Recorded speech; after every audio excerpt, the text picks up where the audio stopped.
Right, we're in. We're on. We're back. We're here. Yeah, good. Hello, siblings. Hello, hello, hello. Oh, siblings, hello. We are there. We're here. Turns on your Oh, yeah, all of us, which is good. Yes. So, take So it what? away, Bill. So we are. We were going to discuss today about Lucy Letby, Yeah. Oh, yeah. Oh, the nurse, how could you not? and I know obviously what she's done is just. Yeah, I mean, you just can't comprehend what she's done. But what do we all think about the not coming out of a cell to be sentenced, and they want to think change the that's law? absolutely unacceptable. Yeah, but they want to change the law, so they're forcing people to be brought out of their cell, or they're forced to hear the witness impact statements and things like that. What's the point in them not being there for that though? Because it's not making an impact then, is it? Because as it stands under current law, they can't be forced because it's against their human rights. How? What about the people going in prison though? I know. Well, I think that it would be nice to think that you can just drag people out of their cells because she deserves to be dragged out of her cell and brought to court. Of course she does. But realistically, there are all sorts of issues with that. You don't want other officers being hurt in the process. You know, someone's got to go in there, wrap her up and drag her out. So, I mean, what did make me laugh was when they turned around and they said, well, what we could do is we could put time on their sentence if they don't come out. Well, that's fine. If you're 20 and you've been given a 20-year sentence and you'll be out when you're 40, but like when you're being told that you're never going to see the light of day again, what is the point of adding? What do you do? Turn around and say, I don't know what the answer is there. Well, Really. yeah, because she's been given 14 life sentences, so it's not exactly going to be a. Yeah. But they're talking about putting a speaker system in the cells. Well, that would work. So even if they refuse to come out, they can't get away from hearing the what's being said in the courtroom above them. Yeah. I mean, the whole human rights thing. I think you give up your human rights when you do something so disgusting. Yeah, that's right.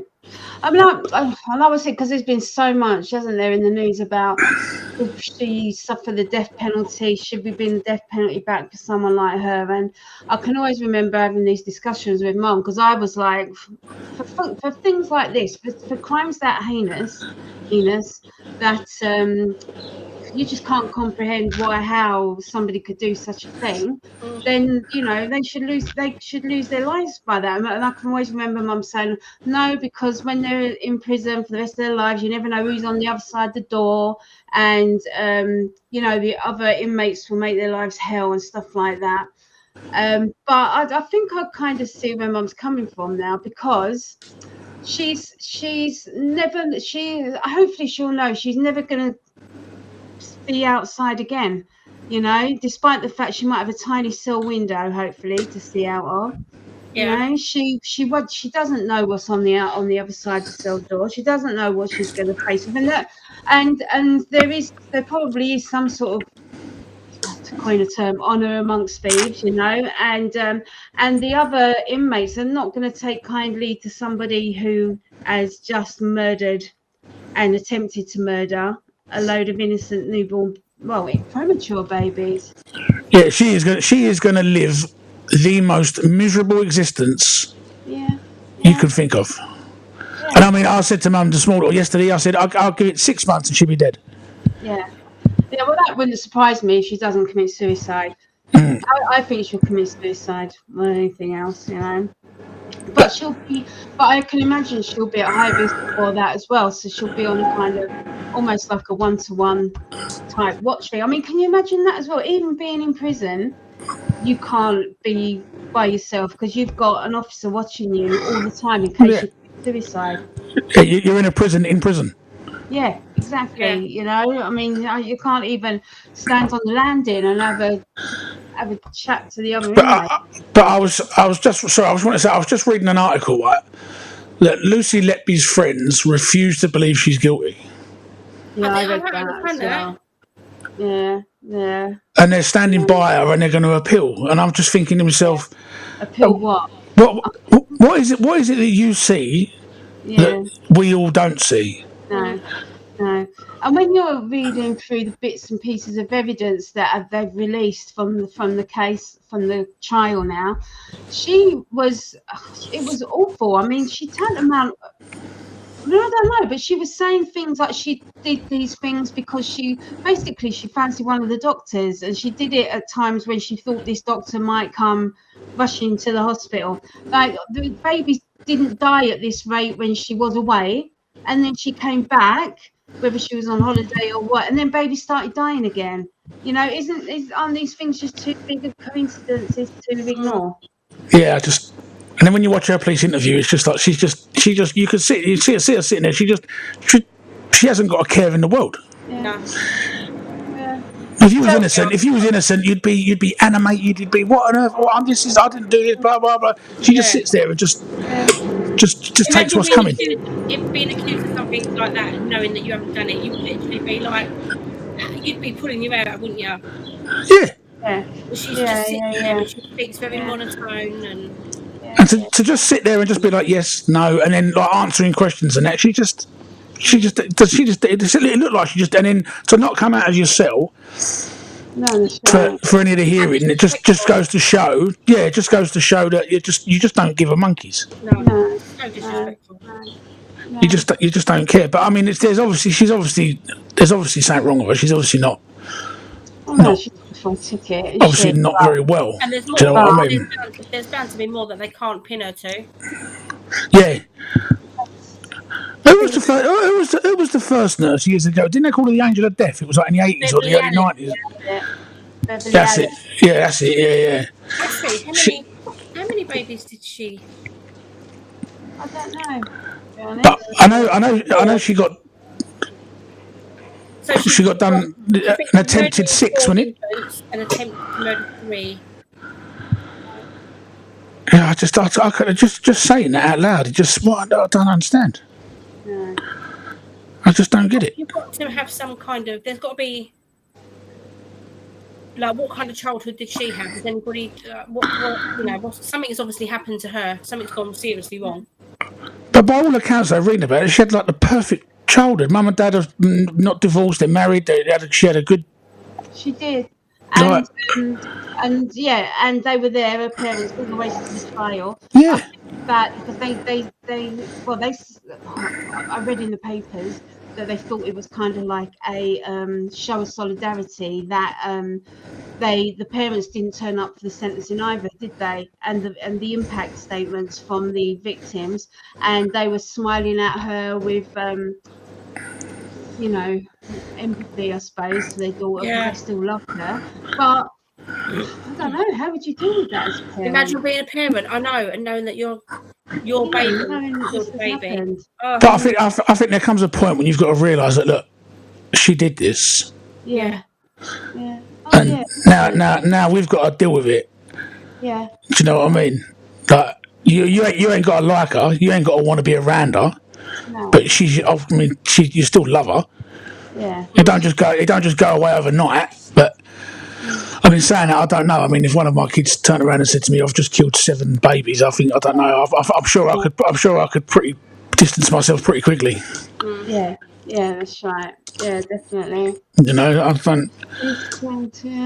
But I just don't get it. And it was going on for years. And then the nurse that was told, "Look, I think something's going on," by a doctor years ago, and she's like, "No, it's all good. It's all good."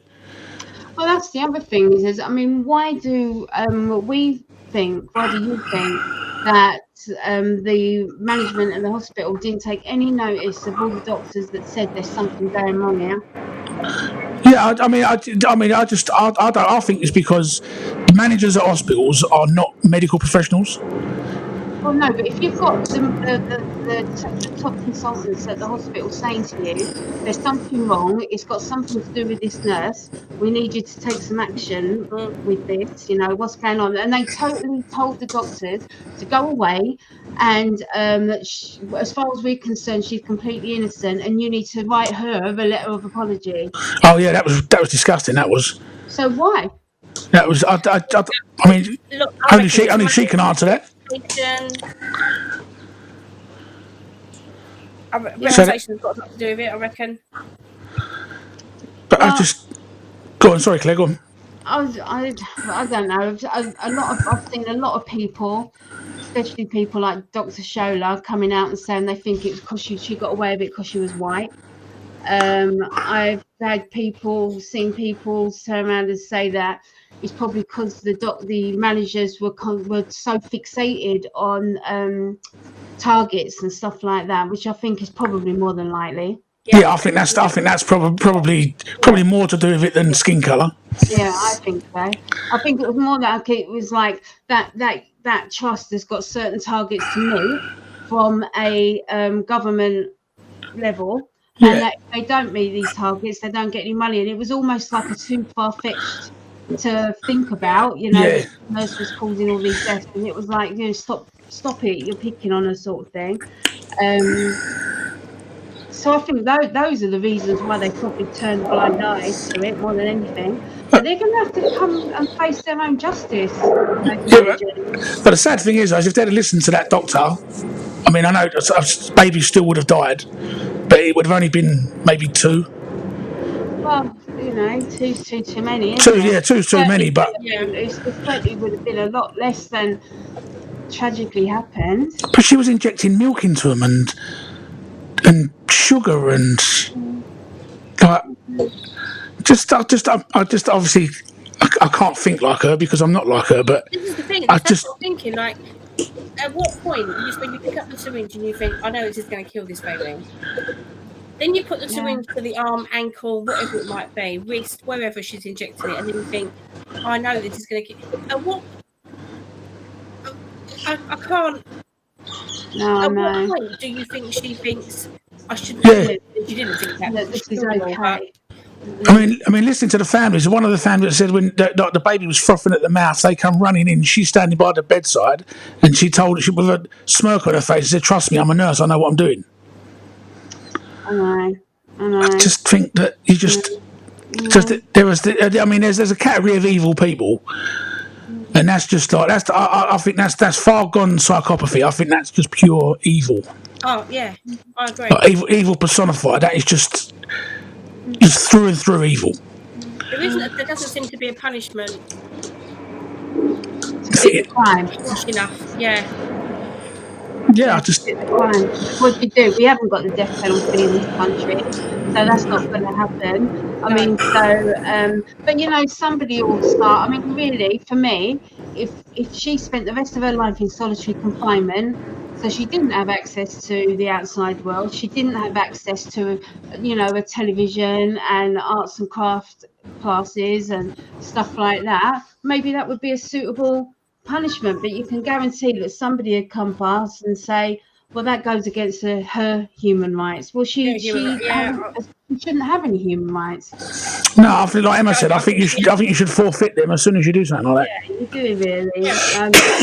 I mean, she'll be an amazing case study for someone, because I don't think anybody. I read something somewhere where the police said she showed no outward signs of being psychotic in any way at all. There was nothing that you would look at her and think, well, that could, she's a good case in point for somebody who would be a psychopath, or a narcissist, or this or that or the other, and she just didn't show those signs. I mean, she was really sad, but she would look after her friends' kids sometimes over weekends, overnight, and you think to yourself, "Oh, Jesus Christ!" Like, imagine finding out what she's done now. I know. And then, they don't believe it, do they? It's just like, wow, unbelievable. But this whole human rights thing, I think it's crazy. It's absolutely ridiculous. I mean, and now we're trying to pull out of it, but that's not to do with things like this. That's to do with this immigration. Yeah. So they're more worried about removing the Court of European or whatever it's called, the Human Rights Court, for that than things like this. Yeah. Yeah. Do you know what I mean? It's that they've got. It seems to have. Everyone seems to have their priorities. Yeah. And reasons. If you're going to do something, if you're going to act like an animal, then be treated like one. Yeah, well, that's why they've bunged her with Rose West. Yeah. Well, there has to be some form of human rights, because we were just talking about what's that man called recently? What's his name? Andrew Malkinson. Right. I mean, like if there weren't, if we didn't have, if we weren't part of the convention on human rights, where would he be? You know, I mean, he wouldn't have a leg to stand on when it came to sort of going back to the government and saying like he was innocent. You know, and he was innocent really. How many years ago? Well, he spent 18 years in prison as a total. Yeah. But they knew he was innocent 13 years ago. Right. I mean, I hope he wipes the floor with the government. So, what they were saying was, with our justice system and prisons and stuff like that, now they've scrapped that bed and board thing. That's no more. That doesn't matter to anyone anymore. And but he can only be awarded a maximum of £1 million. Right, even if he spent 50 years in prison, he can only be awarded a maximum of £1 million. But what a barrister or lawyer was saying on TalkSport is, but that doesn't preclude him from from having a claim or suing them after that. Right. And with the amount of publicity that he's got and the evidence that's now come out, there is no way on earth that he would lose. No. So that's why now it's gone to I think they've gone to some sort of mediation where the government are saying, look, we're not going to win this if we goes to court, so we're better off just biting the bullet and putting our hand in our pocket and giving him a lump sum of whatever it may be, but he's not allowed to discuss what it is. Like they'll put some sort of clause in where you're not allowed to say how much you got. Yeah, what you got. We're just going to give you this money and you've got to sign this and you've got to go away quietly and live your life. And that'll be it. I want to know what happened 13 years ago and who decided to conceal evidence that would have released him from prison. Well, it was the CPS and the police. Was it really? Yeah. It was the lead prosecutor at the CPS at that time, 18 years ago, who I think has died since then. So there's nothing that can be sort of done there. But also within the Met Police, there was certain senior officers and certain detectives that got the same information. Yeah. But they liked him so much for this that they just decided to just leave it. Yeah. Because they knew then if they turned around and said, "Oh, we got it wrong," then it would have been. I mean, how disgusting is that? It's incomprehensible, isn't it? That these people in power have so much power that they can keep you in prison for all those years, knowing full well that you haven't done anything wrong. That's terrifying. Like I watched a program about completely different, but there are thousands of people that are just waiting to get out. They're innocent and they just can't get the help they need. Yeah, they're just rotting away because they don't have the funds. They don't have the and they've got something out there called the Innocence Project where people write to them and say, look, can you write pro bono? They help them out and stuff like that, but they can only deal with so many. Yeah. Do you know what I mean? There's only so many people, and they tend to take the ones that are the more serious, like people that are on death row. Yeah. I mean, the amount of people that have been exonerated that have been on death row is unbelievable. Yeah. You're just killing innocent people. Yeah, that's incredible, isn't it? Really, that's right. You're just killing innocent people, and they don't feel like they're killing us because all someone's doing is flipping a switch. Yeah. It's not like they're physically. But I mean, I don't know if I'd like taking a bit of a U-turn, but I don't know if any of you two have heard about a case that happened where 4 university kids were murdered on campus in America. I don't know. They're calling it the Idaho 4. And what it was is these 3 girls and a boy were sharing a house, and someone broke in the middle of the night and murdered all of them. And they after so many days, they found the person that done it, and it was someone that went to a neighbouring university, a kid who was taking like the profilers, like crime profiler. Yeah. Like he was majoring in that in university. Oh, and he became. I think he became so obsessed with murder that he put it to the test. He wanted to see if he could murder and get away with it. So, but where he is, we're talking about death sentences and stuff like that. Where he is, and they're talking about bringing back the firing squad. Oh, really? Yeah. So where is for him? In Idaho, in America. They're talking about bringing back the firing squad for this case. God. And you just think that some places. I mean, for how America is and how forward thinking it is in things like military and technology and stuff like that. But then when it comes to things like that, they're going back to the start. Like they're going back like 200 years. Yeah. But do you know what they could do? It's just ban guns. But there's more guns in America than there are people. That's never going to happen.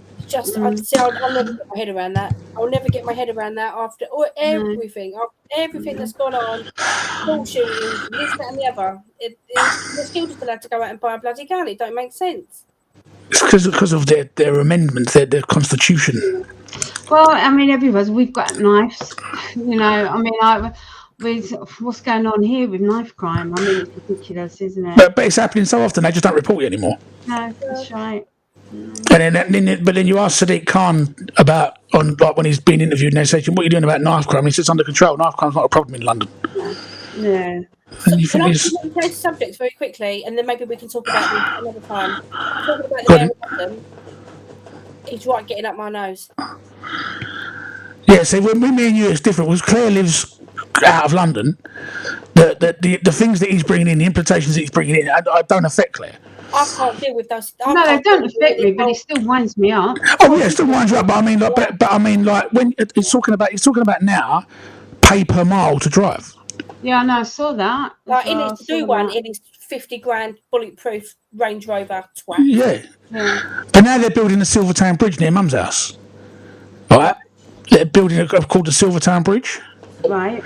Right, and I don't know what it is to do with, but they're talking about charging for it, and then they were. It was something the other day that he was saying about they're going to start charging for the Blackwall Tunnel. I saw that. Yeah. Right, to pay for this bridge. Yeah. So this bridge, what, like a footbridge? No, like a car traffic bridge. Do you know where Mum's house is? Right, you go around the back. There's always that bridge that was built that was never finished. No. Do you know, like if you go around where the Porsche showroom is? Right. Yeah. Right, and if you're going around, you drive under that bridge as if you're going towards Tesco, don't you? Oh, is that what that bridge was? That bridge was meant to go to Woolwich. Oh, I never knew that. Right, but then because if you drive up on the ramp, it's built halfway across and it just stops. Right. So, and that originally was meant to go to the other side, but now they're building it somewhere else around here, but they're calling it the Silvertown Bridge. So obviously, I'm assuming it starts in Silvertown. Yeah. So, and I think it's up by where that petrol station is that you and Emma used to work in. Oh. I think it's round by there. Yeah. But now, but to pay for that, he's going to charge people to use Blackwall Tunnel. Yeah. Well, I mean, it wouldn't be a bad thing to have another. Sorry, go on. You both. I always thought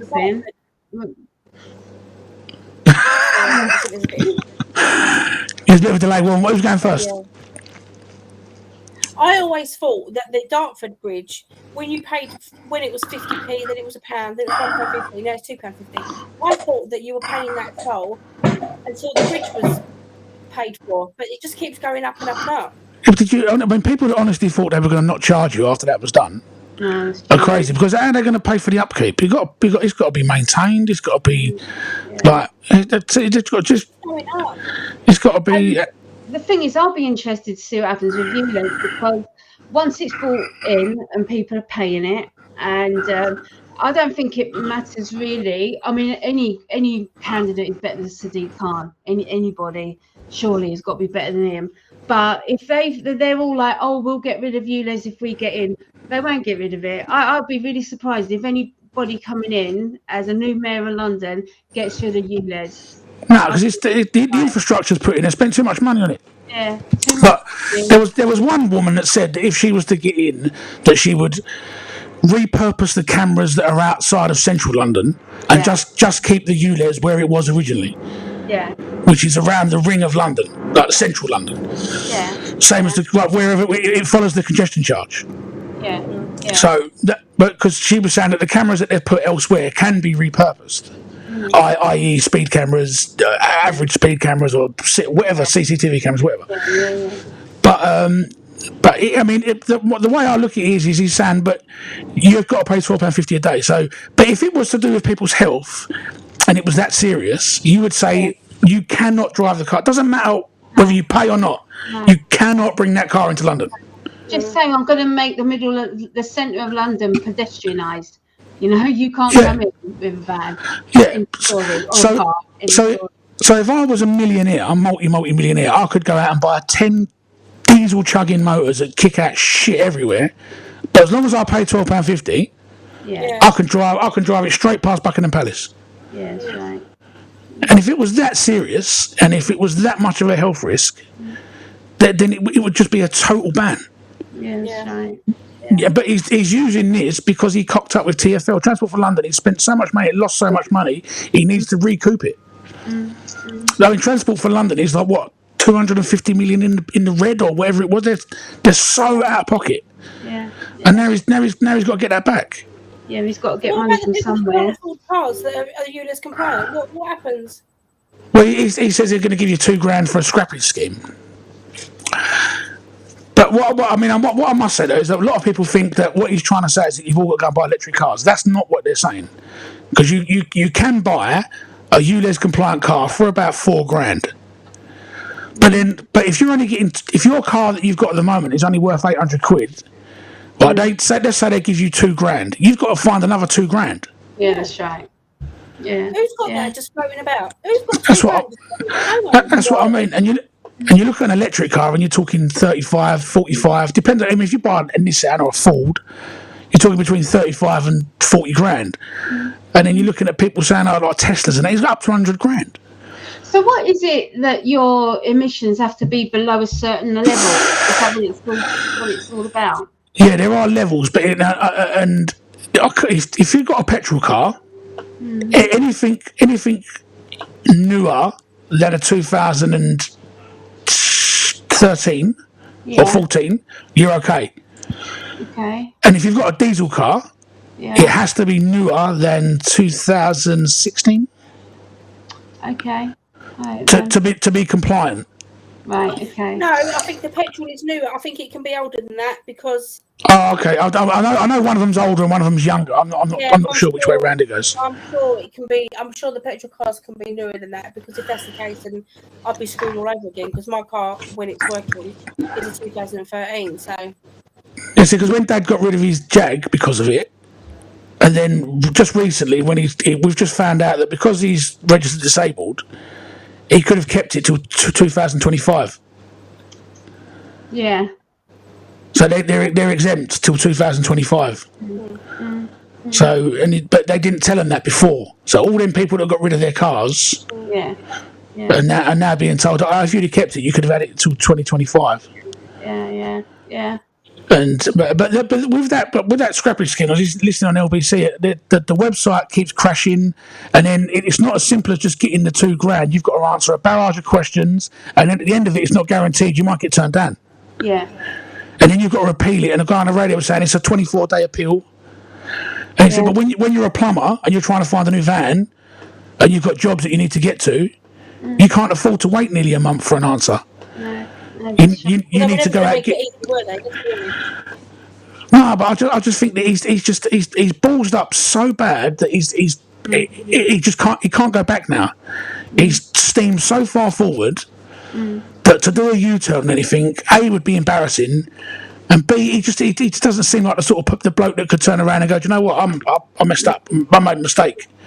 I need to sort this out. He's so far forward now.